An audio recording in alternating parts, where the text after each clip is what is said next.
We're taking the most appropriate actions in place to make sure the cop is being dealt with. Oh, so the cop isn't fired. That's what you're basically telling me. Ooh, I'm black and I'm proud. I'm black, they can't keep me down. I'm black and black with a smile. A black beam of the man. Hey y'all, it's producer, and I'm giving y'all episode 2 of volume 2 of Dear White People. Okay, that didn't rhyme. But that's what I'm doing today. And this episode focuses on Reggie. Not the order I thought y'all were gonna go in. But, Reggie and Lionel are my mans. So I'm okay with more episodes with them. Y'all still gotta give me a Joel episode. I said in my speculation that y'all gotta give me a Al episode, a Kelsey episode, a Rashid episode, and a Joel episode. No, they just need more development and screen time, to be honest. But Joel need a whole episode, but that's not the point. This one's about Reggie. And it talks about, it starts off with him dealing with the fallout. And I thought it was just people giving him looks and weird sympathy. And then he goes into his room. And there's this try-hard therapist, which is his roommate, Clifton. It's funny because he complains about him being like the most whitest person ever. And his name is Clifton. That's too, Clifton, oh my gosh, that's poster boy white. But anyway, so he's like trying to help him out, and obviously he doesn't feel receptive. He doesn't really want to listen to anybody, although that's Reggie's biggest flaw. He needs people and he's isolating himself. But turns out he has an actual therapist, and he's like, oh, fucking therapy on his phone. So he goes, but on the way there, this bitch got PTSD. I mean, not PTSD, but like he gets like this flashback which shows he has PTSD. And he thinks this cop is right there and about to shoot him. And I'm here like, uh-oh. When y'all told me this episode was going to be really, like, much darker, I didn't think y'all were going to go into this. PTSD? Oh, no. But yeah, so he goes to the therapist trying to work out his problems. And basically, he's not really trying to help himself. He just wants to say whatever to get out and move on with his life, which is not smart. And then so he goes to the dean to show that he's done his hours of therapy. And the dean's like, oh, brother to brother, if you need someone to talk to, I'm here. And I'm like, well, you wasn't here for your son, so how should I believe you? Anyway, so like I said in the intro, he says, oh, we're taking appropriate actions. And like me and Reggie both like, okay, so he's not fired. So he goes back to AP, and at AP he sits next to Coco, and they're both watching the Ayana Lanzat. Okay, I really don't know who she is. Like, I see her on Twitter all the time, but I never watched her show. I just know she fixes people's lives. And basically, she was being too much, and so was her guy, because apparently the guy's gay, and he's hiding it, and that was too funny for me. She's like, your tears on my titties. I'm like, shut the fuck up. And then, what I thought was interesting is that he was about to leave Bible study because they were coming right in that room. But when he saw Joel come, he was like, you know what, I'll stay. And I was like, oh, that's a good sign. Because Reggie and Joel is the only relationship that I really care about.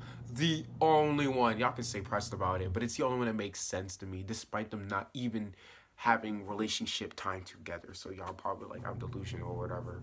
But that's the tea. Okay, who was messing with the garage door? Y'all just gonna have to keep hearing that. Sorry, guys. But anyway, he goes over to Troy because this is sort of like the beginning of season 1, where the first 2 episodes are sort of intertwined. They're not a continuation of the other. They're like simultaneous. So Troy is reintroduced, and he's like, oh, I'm back, guys. So he goes to Troy, and he's like, y'all want to get... Well, no, Troy says, you want to get wasted. He was like, yeah. And the first thing that he said, he was like, actually, I forgot what he said. I actually forgot what he said, but I know he said he called Troy Carlton Banks, but I forgot what he called the white guy. I googled him. He's like some SNL guy, but I forgot his name. The producer and editing, he's gonna fix that.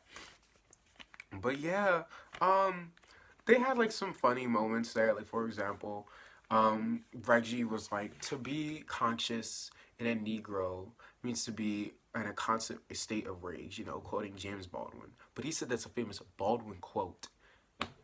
This white bitch said, Alec Baldwin was a genius. Kidding. So later on at this get together or whatever, they all three of them get to know each other a bit more. And it's funny because like you wouldn't think that these three people would even hang out with each other. I mean, that's what Reggie said with the, you know, the Carlton Banks joke. But in general, I would not think that these people would hang out together. So the fact that they're getting drunk, wasted, and high on this, well, I guess drunk and wasted, same thing. But, you know, they're doing all this type of stuff with each other. I think is very interesting. But despite being intoxicated, excuse me, with my nasty ass. I said that in the last video. What I'm trying to figure out is to why this bitch thinks that he can try them. He talks, okay, so Kurt, the leader of Pastiche, I'm glad he gets to his senses, and he's like, so I think he said, oh, I'm not racist, but I participate in a racist system, and so until I start to change the system or something like that, watch me be completely wrong. Basically, he says something that like is very obvious, and they're like, you want a cookie? They both say that, and I'm like, ah. Because, like, yeah, that's simple stuff. You should already know that, but you don't. But, I mean, that's fine. I'm glad that you learned it, and you're not still on your bullshit on Pastiche. And so, anyway, there's this one line of dialogue. Because, you know, Reggie's complaining about his roommate again. He's like, oh, he's so white. Like, he doesn't use a washcloth. And Troy's like, yeah, I don't use a washcloth either. I use a poof. I'm like, what the fuck is a poof? I don't mean no goddamn. What is that? I mean, of course, I could Google it, but I'm going to complain on the internet with my black ass and move on with my life. But yeah, so Troy's like, oh, I wish we could do this when we were friends. And I'm saying, like, y'all were friends? Really? I fail to remember that. So this must be like some freshman years type of stuff. But yeah, so Troy basically plants the seed in Reggie's mind that he should use like everyone's ignorance and everyone feeling bad about what happened to him to his advantage to get as much pussy as he can, which I think is dumb because that's not who Reggie is. Reggie was never about the pussy. Not even Sam's pussy. He liked Sam as a person for her views and everything, but not for sexual purposes. So the fact that y'all just gave me a what's it called? A montage of him fucking like 3 different white girls. You know what that tells me? That doesn't tell me that he enjoys pussy. What I think, that shows a change in character. So what I think is that he's using this, like, you know, in Insecure with Lawrence, he's fucking his problems away. And he's also drinking his problems away. So, because he's obviously not addressing them, and he prefers to be isolated. The only time he wanted to really talk about his feelings was when he was intoxicated. So, I thought that was really interesting how they did that. So, anyway, the next scene, they're at, like, this open mic night. And I'm dead. Because Joelle says she's going to perform. First of all, I thought it was going to be Reggie. Because I thought, you know, Reggie would do another poem. But no, Joelle goes in there and she's going to sing. And then Reggie's like, you take requests? Can you do My Neck, My Back? And I fell out. I was like, no, not My Neck, My Back. Oh my gosh. That's like everybody in my school, like, you'll say something random, like, oh, my neck hurts, ow, and then someone will be like, my back, and then they'll finish the song. But yeah, that made me laugh too much. And Joelle got vocals. I heard that she's gonna be on the soundtrack for this. I can't wait to listen to that. Which technically I am listening to the soundtrack of the show, but like, you know, intently.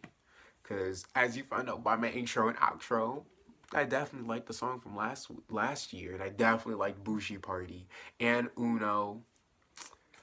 Well, actually, y'all didn't know about Uno or Bougie Party, but I like those songs.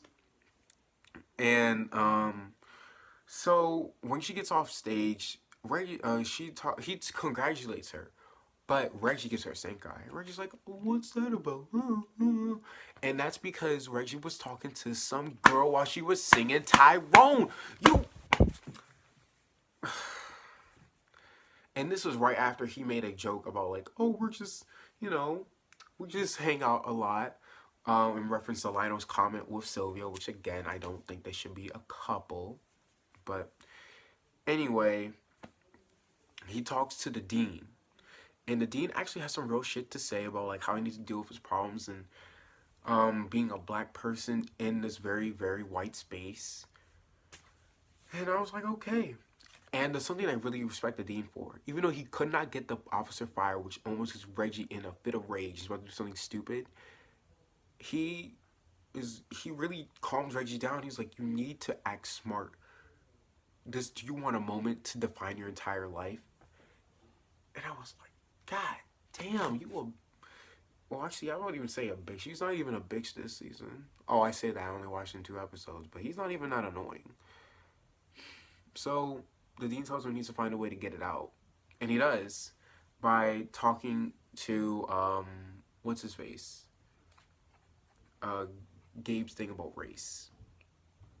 Very creative how y'all, again, intertwine stories. But yeah, that's what I thought about episode 2, volume 2 of Dear White People. Boo? Ew. I tried it. You would think as a poet I could do this better, but whatever. Anyway, thank y'all so much for watching, and I will see y'all next time with the next review, because I hate to tell y'all, but I ain't doing a poem anytime soon because Dear White People and Atlanta. You black and you love it, put your hands up. If you black and in public, put your hands up. If you black and you proud.